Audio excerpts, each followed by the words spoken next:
ಬಾಲಕಾರ್ಮಿಕ ಪದ್ಧತಿ ನಿರ್ಮೂಲನೆಗೆ ಕೈಜೋಡಿಸಿ.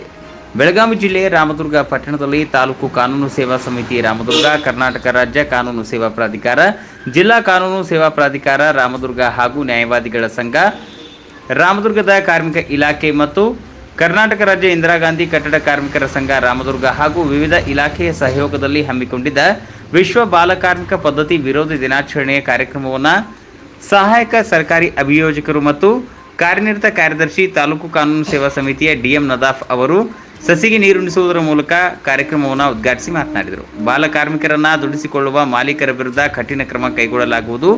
ಬಾಲಕಾರ್ಮಿಕರನ್ನು ದುಡಿಸಿಕೊಳ್ಳುವುದು ಯಾರಿಗಾದರೂ ಕಂಡುಬಂದಲ್ಲಿ ಮಕ್ಕಳ ಸಹಾಯವಾಣಿ ಸಂಖ್ಯೆ 1098ಗೆ ಕರೆ ಮಾಡಿ ದೂರನ್ನು ಸಲ್ಲಿಸಬಹುದೆಂದು ತಿಳಿಸಿದರು. ಈ ಒಂದು ಸಭೆಯಲ್ಲಿ ಆರ್ಸಿ ಹಲ್ಯಾಳ್ ಅಧ್ಯಕ್ಷರು, ನ್ಯಾಯವಾದಿಗಳ ಸಂಘ Ramadurga MR Nadaf, BEO RT Baliger, ಶಿಶು ಯೋಜನಾಧಿಕಾರಿ ಶಂಕರ್ ಕುಂಬಾರ್, ಕಾರ್ಮಿಕ ನಿರೀಕ್ಷಕರಾದ ರಾಜಶೇಖರ್ ಕುರ್ಡಿಗೇರ್, ಜ್ಯೋತಿ ಎಂ ಕಾಂತೆ, ಯೋಜನಾ ನಿರ್ದೇಶಕರು ಜಿಲ್ಲಾ ಬಾಲಕಾರ್ಮಿಕ ಯೋಜನಾ ಸಂಸ್ಥೆ ಬೆಳಗಾವಿ ಗಣೇಶ್ ವೈ ದೊಡ್ಡಮನಿ, ಅಧ್ಯಕ್ಷರು ಕರ್ನಾಟಕ ರಾಜ್ಯ ಇಂದಿರಾ ಗಾಂಧಿ ಕಟ್ಟಡ ಕಾರ್ಮಿಕರ ಸಂಘ ರಾಮದುರ್ಗ ಹಾಗೂ ಎಸ್ಎಸ್ ಜವಳಿ ನ್ಯಾಯವಾದಿಗಳು ರಾಮದುರ್ಗ ಉಪಸ್ಥಿತರಿದ್ದರು.